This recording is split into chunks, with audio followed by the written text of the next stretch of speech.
Hello everyone, welcome to the channel eye of law. मेरे इस channel पे आपको लॉ से रिलेटेड वीडियोस देखने को मिलती हैं। इस वीडियो का टॉपिक होने वाला है कंटेम्प्ट ऑफ कोर्ट, यानी कि न्यायालय की अवमानना।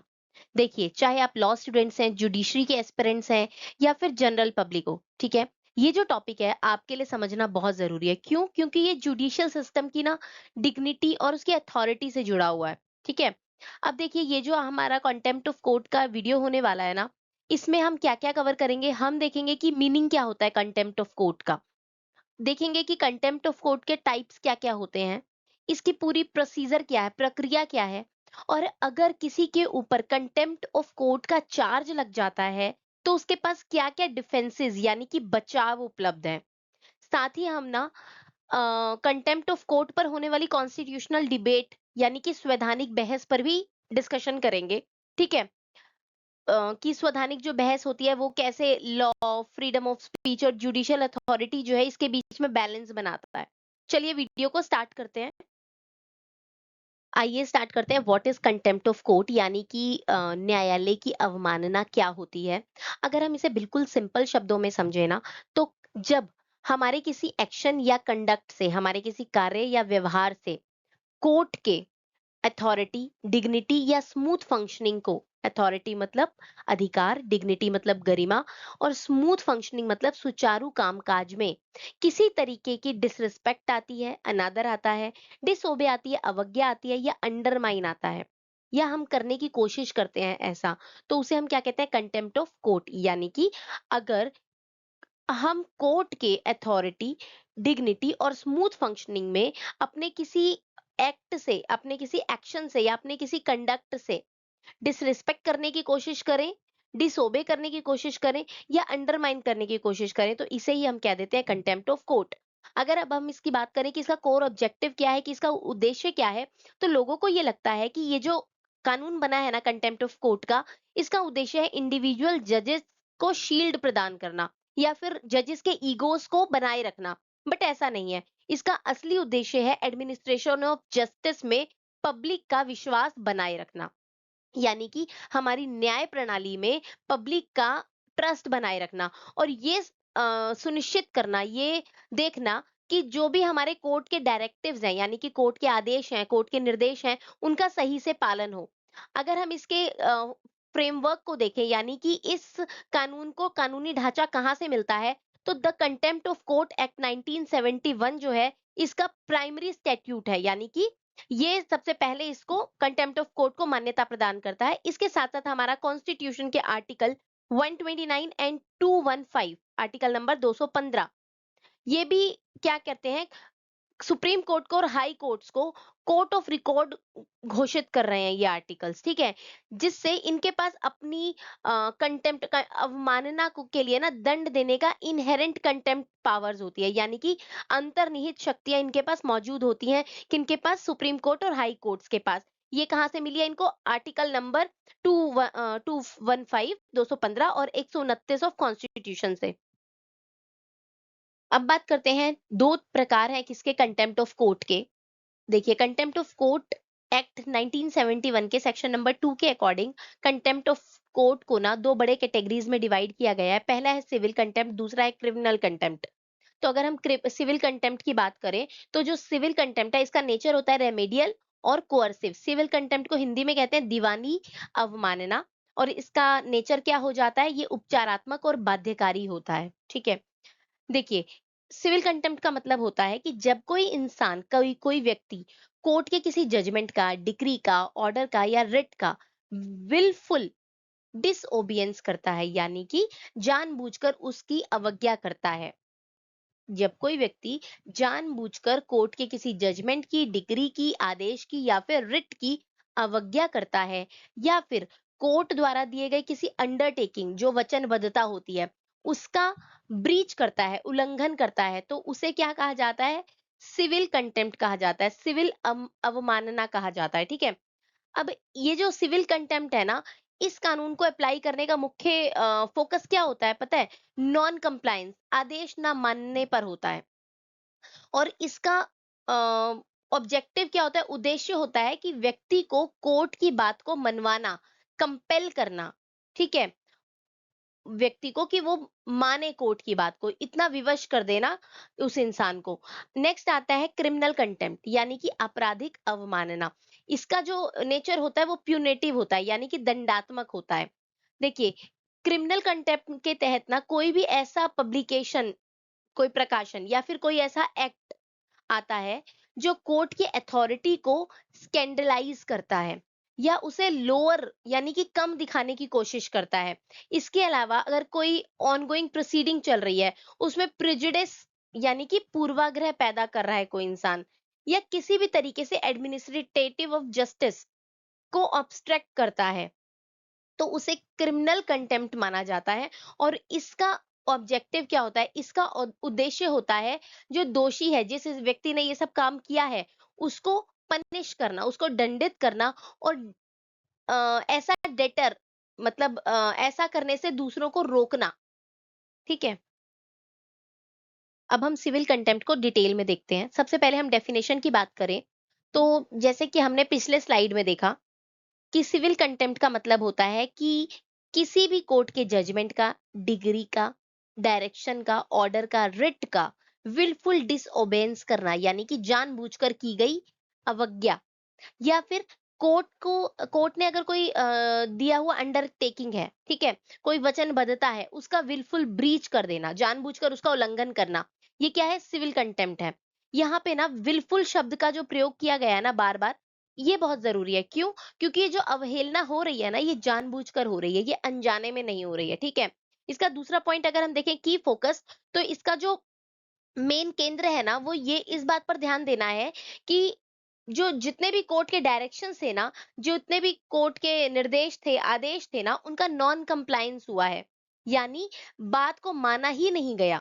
यहाँ जो इंसान है ना, उसका इरादा कोर्ट का एक्टिव डिसरिस्पेक्ट करना नहीं था, बल्कि सिर्फ ये था कि वो कोर्ट के आदेशों का पालन नहीं करेगा, विलफुल डिसोबेंस करेगा कोर्ट के आदेशों का।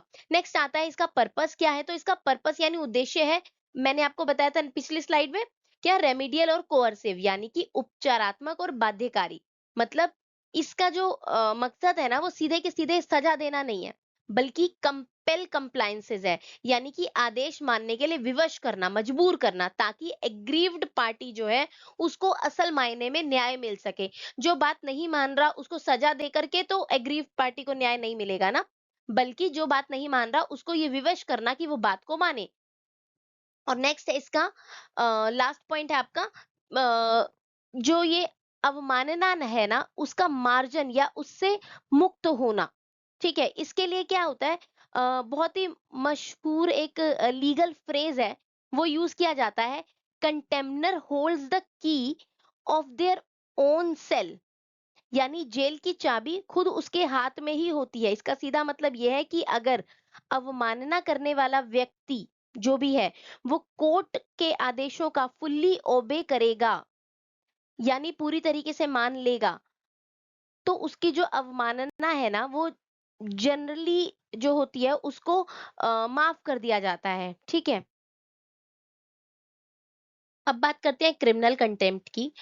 देखिए, क्रिमिनल कंटेम्प्ट में सबसे पहले आता है पब्लिकेशन, यानी कि कोई ऐसा प्रकाशन आ गया, चाहे वो लिखित है, चाहे मौखिक है, चाहे संकेतों द्वारा है, जो विजिबल या दृश्यात्मक जिसको भी हम बोलेंगे।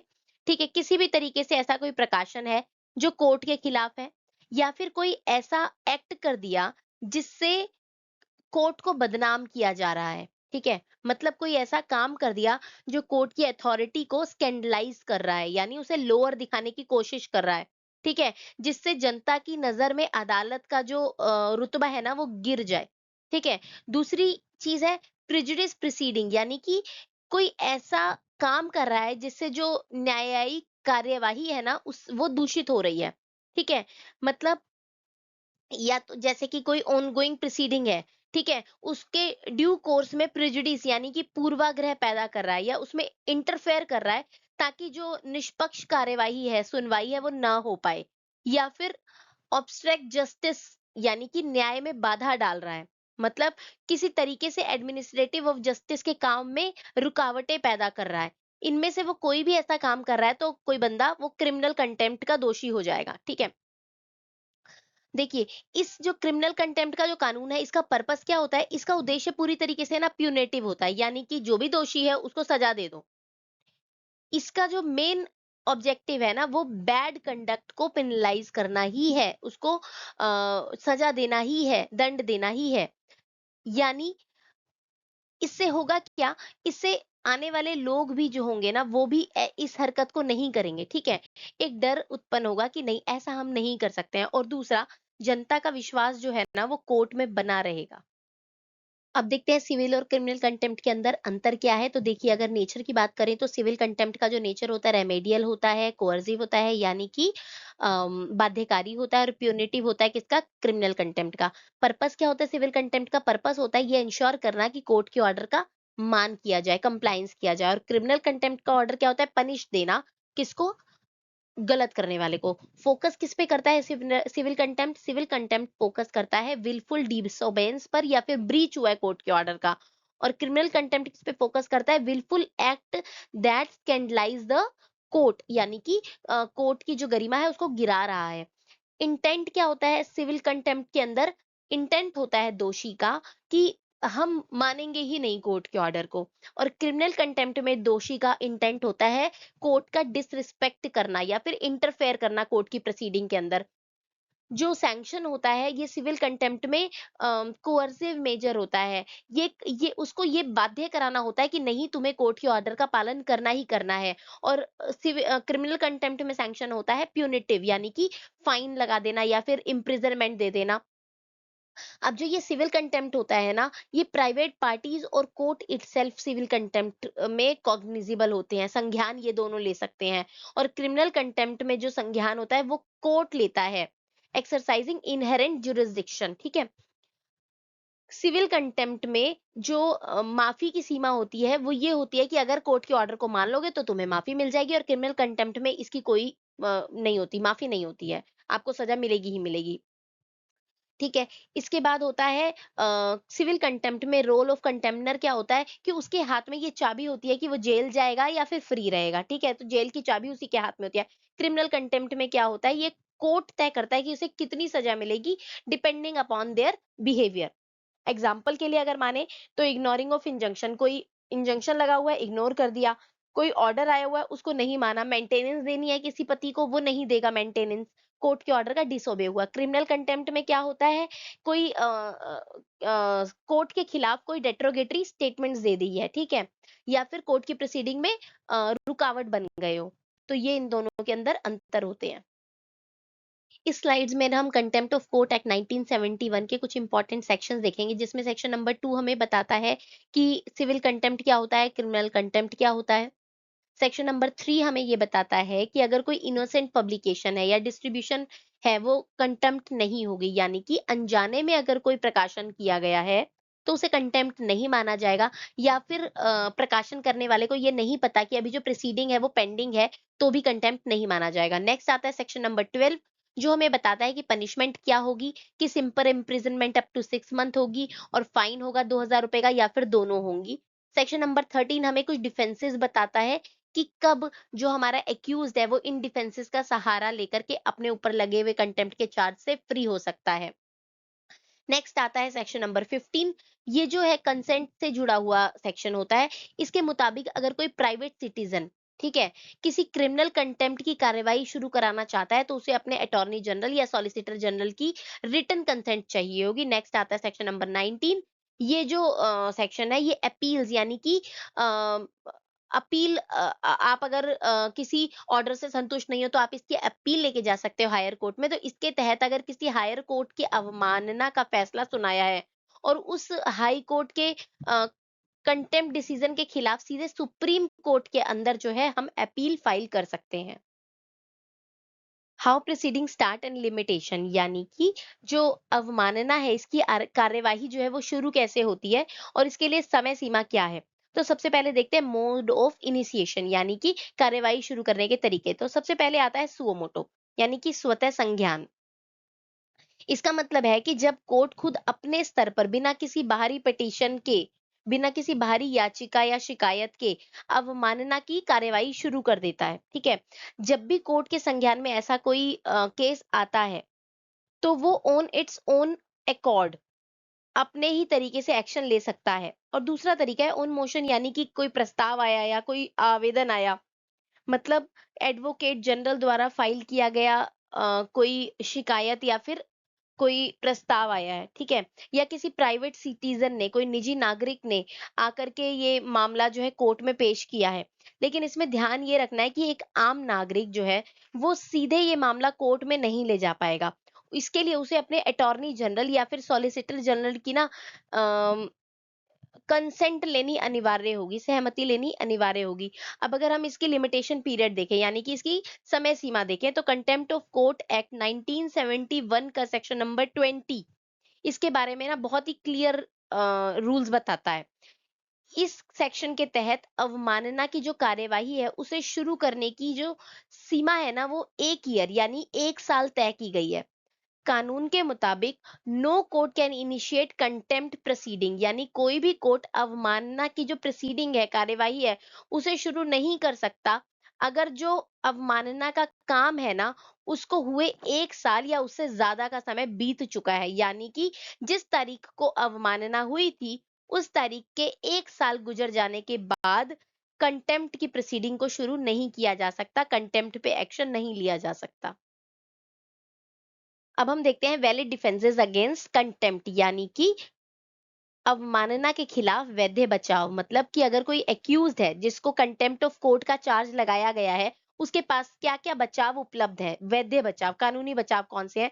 तो ये जो 6 डिफेंसेस दिए गए हैं, ये वो यूज कर सकता है और अपने कंटेम्प्ट ऑफ कोर्ट के चार्ज से फ्री हो सकता है। सबसे पहला है ट्रूथ इन पब्लिक इंटरेस्ट, यानी कि जनहित में सत्य। तो अगर कंटेम्प्ट जो है, उसके खिलाफ कंप्लीट डिफेंस ये माना जाएगा कि वो बंदा ये प्रूफ कर दे कि उसने जो बोला है या जो उसने एक्ट किया है ना, वो गुड फेथ में किया गया है, पब्लिक गुड में किया गया है, जनहित के लिए जरूरी था ऐसा करना। नेक्स्ट आता है फेयर एंड रीजनेबल क्रिटिसिज्म, निष्पक्ष और उचित आलोचना। देखिए, हमारे लॉ ना हमें जजों के खिलाफ और उनके फैसलों के खिलाफ ना रचनात्मक आलोचना की परमिशन देते हैं। किसी भी फैसले के लिए, जजमेंट के लिए या फिर किसी भी जुडिशियल एक्ट के लिए ना, कंस्ट्रक्टिव ऑनेस्ट क्रिटिसिज्म जो है, वो क्या होता है, परमिसिबल होता है, उसकी परमिशन होती है, प्रोटेक्टेड होता है, वो सुरक्षित होता है। नेक्स्ट आता है लैक ऑफ विलफुल इंटेंट, यानी कि जानबूझकर किए गए इरादे का अभाव। मैंने आपको सबसे पहले बताया था कि विलफुल इंटेंट होना चाहिए किसी भी अवहेलना में, ठीक है, विलफुल होना चाहिए। लेकिन अगर जो एक्यूज है वो ये शो कर दे कि मैंने जानबूझ के नहीं किया, जो भी डिसोबे हुआ है वो अनइंटेंशनल हुआ है, ठीक है, या फिर किसी इम्पॉसिबिलिटी या फिर चेंज ऑफ सर्कमस्टांसेस के कारण हुआ है ये डिसोबे, तो वहां यहाँ पे भी उसको डिफेंस मिल जाएगा। नेक्स्ट आता है वेग और एम्बिगुअस ऑर्डर, यानी कि अस्पष्ट और संदेहात्मक आदेश। अगर कोर्ट ने जो आदेश दिया है वो पूरी तरीके से क्लियर नहीं था, उसके अंदर कुछ जो इंस्ट्रक्शंस थे, वो स्पेसिफिक इंस्ट्रक्शंस जो थे वो क्लियर नहीं थे, ठीक है, या फिर ये प्रूफ कर दे कि धुंधलापन था, वेग था वो, ठीक है, तो अगर नॉन कंप्लायंस आता है, तो ये जो है ये जानबूझकर किया गया उल्लंघन नहीं माना जाएगा, ठीक है। नेक्स्ट आता है नो इंटेंट टू स्कैंडलाइज, मतलब कोर्ट को बदनाम करने का कोई इरादा नहीं था। कई बार ना दिए गए जो बयान होते हैं ना, उनका गलत गलत मतलब निकाल लिया जाता है, ठीक है, उनको गलत समझ लिया जाता है। अगर ये साबित हो जाए कि जो भी रिलेटेड कमेंट्स थे जिनसे कोर्ट की बदनामी समझी जा रही है, उसे मिसकंडक्ट किया गया है, कंस्ट्रक्टेड किया गया है, ठीक है, उसे गलत समझा गया है, उसका मीनिंग गलत निकाला गया है, तो ये भी एक डिफेंस की तरह काम कर सकता है। नेक्स्ट आता है अत्यावश्यक परिस्थितियां, यानी कि एक्सीजेंट सर्कमस्टांसेस, यानी कि ऐसे आपातकालीन इमरजेंसी के मामले आ जाते हैं जहां किसी इमीडिएट हार्म को रोकने के लिए आपने लीगल राइट्स की रक्षा के लिए कोई अर्जेंट इमरजेंसी एक्शन ले लिया है, ठीक है, जिसे कोर्ट के आदेश का उल्लंघन नहीं मानेंगे, क्योंकि ये क्या किया है, इमरजेंसी सिचुएशंस में लिए गए एक्ट है, किए गए एक्ट है। अब हम देखते हैं रीच ऑफ लॉ, यानी कि इस कानून का दायरा क्या है, यानी कि कौन कमिट कर सकता है कंटेम्प्ट को, ठीक है, अवमानना का अपराध कौन कौन कर सकता है।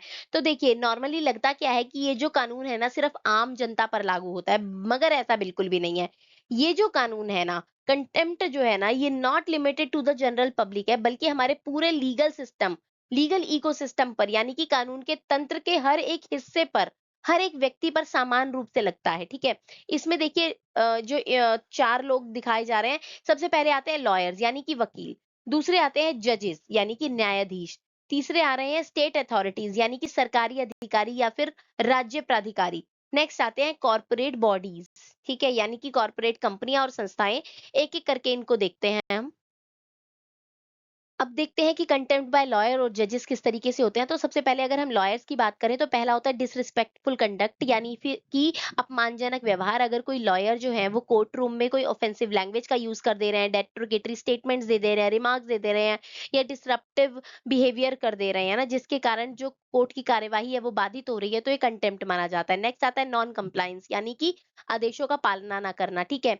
जैसे कि कोर्ट ने कोई ऑर्डर दिया या कोर्ट ने कोई डेडलाइन दी, समय सीमा दी या कोई प्रोसीजरल रूल बताए, इनका पालन नहीं किया किसी लॉयर ने, तो ये कंटेम्प्ट माना जाएगा। नेक्स्ट आता है स्कैंडलाइजिंग द कोर्ट यानी कि कोई ऐसी पब्लिक स्टेटमेंट दे देना किसी लॉयर के द्वारा जो कोर्ट के जो सम्मान है ना उसको नीचा दिखा रही है। तो ये भी क्या होता है कंटेम्प्ट माना जाता है, लेकिन इसके अंदर एक्सेप्शन आता है, कोई फेयर या फिर बोनाफाइड क्रिटिसिज्म किया गया है तो वो परमिसिबल होता है। नेक्स्ट आता है breach of confidence. Breach of confidence का मतलब होता है कि अगर आपको कोई ऐसी इंफॉर्मेशन है जो कॉन्फिडेंशियल है इस केस के लिए, ठीक है? गोपनीय रखना है आपको उस चीज़ को, लेकिन आप फिर भी उसको लीक कर देते हो, तो ये क्या होता है आपका कंटेम्प्ट माना जाता है। नेक्स्ट आता है जजेस के द्वारा अगर, तो सबसे पहले जजेस में हम देखेंगे बायस एंड प्रेजुडिस यानी कि अगर अपने किसी कोर्ट में अगर कोई जज सुनवाई के दौरान, अपनी रूलिंग के दौरान पार्शियल दिख जाते हैं, ठीक है? तो ये क्या होते हैं, ये कंटेम्प्ट माना जाता है, ठीक है? नेक्स्ट आता है एब्यूज ऑफ कंटेम्प्ट पावर्स यानी कि अवमानना की शक्तियों का दुरुपयोग। अगर कोई जज जो है इस शक्ति का उपयोग जो है, कंटेम्प्ट ऑफ कोर्ट की पावर होती है उनके पास, तो अगर इस शक्ति का जो उपयोग है कोर्ट का मर्यादा बनाए रखने के लिए नहीं करते, बल्कि अपने खिलाफ होने वाले क्रिटिसिज्म और कोई अगर स्टेटमेंट्स आ रही हैं, उसको सप्रेस करने के लिए करते हैं, दबाने के लिए करते हैं, तो ये भी कंटेम्प्ट माना जाता है जजेस के द्वारा। नेक्स्ट आता है इग्नोरिंग प्रोसीजर यानी कि जो भी स्थापित कानूनी प्रक्रिया है ना, उसकी अनदेखी कर रहे हैं, मतलब जानबूझकर ड्यू प्रोसेस का उल्लंघन कर रहे हैं, तो इसको भी कंटेम्प्ट माना जाएगा कि जजेस ने कंटेम्प्ट किया है। अब देखते हैं कंटेम्प्ट बाय स्टेट अथॉरिटी। देखिए, सबसे पहले आता है डिसओबेइंग ऑर्डर्स यानी कि आदेशों की अवज्ञा। देखिए, जब कोई सरकारी विभाग जो होता है या फिर अधिकारी होता है, वो कोर्ट के डायरेक्टिव्स का, मैंडेट एक्शंस का नॉन इम्प्लीमेंटेशन कर देता है, यानी कि उन्हें लागू नहीं करता या विफल हो जाता है इसमें, तो इसको क्या कहते हैं, कंटेम्प्ट ऑफ कोर्ट कहते हैं। दूसरा आता है इंटरफेरेंस यानी कि हस्तक्षेप। देखिए, अगर कोई ऑनगोइंग जुडिशियल प्रोसीडिंग चल रही है, ठीक है? या फिर कोर्ट ऑफ जस्टिस में रुकावट पैदा की जा रही है, तो इसको क्या कहेंगे, कंटेम्प्ट कहेंगे बाय स्टेट अथॉरिटीज। नेक्स्ट आता है विथ होल्डिंग इंफॉर्मेशन यानी जानकारी को छिपाना या फिर रोकना। देखिए, अगर कोर्ट ने कोई जानकारी मांगी है उसको नहीं प्रोवाइड किया जा रहा, या फिर जो इन्वेस्टिगेशन है या कोर्ट इंक्वायरी है उसमें जो है कॉपरेट करने से मना कर दिया जा रहा है, तो इसको भी क्या माना जाएगा, कंटेम्प्ट माना जाएगा। अब नेक्स्ट आता है कॉर्पोरेट बॉडीज कैसे कंटेम्प्ट करती हैं, तो इसमें भी वही आता है, नॉन कंप्लायंस, नियमों को नहीं मान रही हैं, ठीक है? डायरेक्टिव्स को नहीं मान रही है, इंजंक्शंस की अवहेलना कर रही हैं। नेक्स्ट आता है ऑब्स्ट्रक्शन ऑफ जस्टिस यानी कि रुकावट बन रही है जस्टिस के अंदर, ठीक है? इंटरप्शंस कर रही हैं, इंटरफेरेंस कर रही हैं। इसके बाद आता है डिसरिगार्ड ऑफ प्रोसीजर यानी कि कानूनी प्रक्रिया का कोऑपरेट नहीं कर रही हैं, उसका सम्मान नहीं कर रही हैं कानूनी प्रक्रिया का, ठीक है? तो वही सेम सेम है इसके अंदर। अब देखते हैं कॉन्स्टिट्यूशनल वैलिडिटी एंड डिबेट्स यानी कि free speech versus the court. अभिव्यक्ति की आजादी और कोर्ट के बीच संतुलन क्या है, ठीक है? देखिए, भारत में जो कंटेम्प्ट है ना, इसका जो कंटेम्प्ट ऑफ कोर्ट का जो लॉ है, ये हमारे फंडामेंटल राइट जो कि आर्टिकल 19(1) ए के तहत हमें मिला हुआ है, freedom of speech and expression यानी कि वाक और अभिव्यक्ति की स्वतंत्रता, इसके साथ ही को एग्जिस्ट करता है। हमारा जो कॉन्स्टिट्यूशन है ना, उसका आर्टिकल नंबर 19(2) जो है कुछ रीजनेबल रिस्ट्रिक्शंस लगाता है किस पे, 19(1) ए के ऊपर, यानी कि आप बोलिए लेकिन आप क्या-क्या नहीं बोल सकते, इसके ऊपर कुछ लिमिटेशंस हैं। तो उसमें जो हमारा ये कंटेम्प्ट ऑफ कोर्ट का कानून है ना, ये 19(2) के तहत आ जाता है, जो अभिव्यक्ति की आजादी, अभिव्यक्ति की स्वतंत्रता के ऊपर रीजनेबल रिस्ट्रिक्शंस लगा रहा है, ठीक है? उचित प्रतिबंध लगा रहा है। अब देखो ये जो हमारा बैलेंस है ना, इसको देखने के लिए हम कुछ लैंडमार्क केसेस देख रहे हैं, जिसमें सबसे पहले आ रहा है ईएमएस नेम्बोर द्विपद वर्सेस टी नारायणन, ठीक है? अब इस मामले में हुआ क्या था, कोर्ट ने ना साफ कहा था कि courts are open to scrutiny, यानी कि अदालतें जो हैं और उनके फैसले जो हैं वो पूरी तरीके से जनता की समीक्षा के लिए खुले हैं। लेकिन ऐसी क्रिटिसिज्म जो हमारी न्याय प्रणाली में पब्लिक का फेथ जो है वो गिरा दे रही है। कानून जो जनता का विश्वास है उसको खत्म कर दे रही है, पूरी तरीके से नष्ट कर रही है या कमजोर कर रही है। तो ये जो है ऐसी क्रिटिसिज्म जो है ये मर्यादा रेखा से पार चली जाती है और उसे हम कंटेम्प्ट मानेंगे। नेक्स्ट केस आता है PN DUDA versus P Shivshankar का। इस मामले में सुप्रीम कोर्ट ने ये व्यवस्था दी कि कोर्ट को अपने कंटेम्प्ट ज्यूरिसडिक्शन, यानी कि जो अपना अवमानना का अधिकार क्षेत्र है ना, उसका इस्तेमाल बहुत ही ध्यान से करना चाहिए, सावधानी से करना चाहिए। देखिए ये जो शक्ति है ना, जो पावर मिली हुई है कोर्ट को, इसका उपयोग कभी भी फेयर क्रिटिसिज्म या फिर जेन्युइन लीगल डिबेट के खिलाफ नहीं करना चाहिए, उनको दबाने के लिए नहीं करना चाहिए, नहीं तो ये कंटेम्प्ट बाय द जजेस माना जाएगा, ठीक है? लास्ट में अगर हम मॉडर्न क्रिटिसिज्म यानी कि आधुनिक आलोचना की बात करें, तो आज के समय में जो स्कैंडलाइजिंग द कोर्ट वर्ड है ना, इसकी काफी ज्यादा क्रिटिसिज्म होती है, आलोचना होती है। देखिए आलोचक आलोचक जो भी होते हैं इसके, वो उनका ये मानना है कि ये जो डेफिनेशन है ना, ये बहुत ही ज्यादा ब्रॉड है, यानी इसका जो इस्तेमाल है ना, ये विरोध की आवाज को दबाने के लिए किया जा रहा है, ठीक है? और कई स्कॉलर जो हैं अब इसमें सुधार चाहते हैं, रिफॉर्म चाहते हैं। जैसे कि यूके में किया गया क्रिमिनल कंटेम्प्ट के दायरे में अब केवल न्याय की प्रक्रिया में सीधे हस्तक्षेप, यानी कि डायरेक्ट इंटरफेरेंस विद जस्टिस ही सीमित है, ठीक है? इसके अलावा किसी भी तरीके से कंटेम्प्ट जो है वो क्रिमिनल कंटेम्प्ट में नहीं जाएगा यूके में। यहाँ पूरे टॉपिक की समरी दी गई है कि पहला है कि जो कंटेम्प्ट है वो आम जनता के जो विश्वास है उसकी रक्षा करता है, पब्लिक कॉन्फिडेंस की रक्षा करता है, पर्सनल जजेस के पर्सनल ईगोज को प्रोटेक्ट नहीं करता है। सेकंड, अगर हम ये मानते हैं कि जो सिविल कंटेम्प्ट है वो आदेश को मनवाने के लिए कोerसिव और क्षमा देने वाला जो है वो मेजर है, ठीक है? और क्रिमिनल कंटेम्प्ट जो है वो प्यूनिटिव है। नेक्स्ट आता है कि जो इसका लीगल फ्रेमवर्क है वो कंटेम्प्ट ऑफ कोर्ट एक्ट 1971 और कॉन्स्टिट्यूशन के आर्टिकल 129 एंड 215 से मिला गया है, ठीक है? नेक्स्ट आता है कि अगर आरोपी के पास कानून में कोई डिफेंस अवेलेबल है तो वो उसका यूज करके इस चार्ज से बच सकता है। नेक्स्ट आता है कि अगर हमारा कानून हमें मौलिक अधिकार जैसे कि 19(1) ए के तहत हमें फ्रीडम ऑफ स्पीच देता है, तो 19(2) में हमें कुछ रीजनेबल रिस्ट्रिक्शंस भी दे रहा है।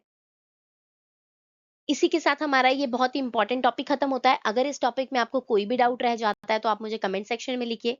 इसके अलावा किसी टॉपिक पे आप वीडियोस चाहते हैं तो भी मुझे कमेंट सेक्शन में लिख सकते हैं। अगर मेरी वीडियो पसंद आती है तो इसको लाइक करिए, मेरे चैनल को सब्सक्राइब करिए। Thanks for watching.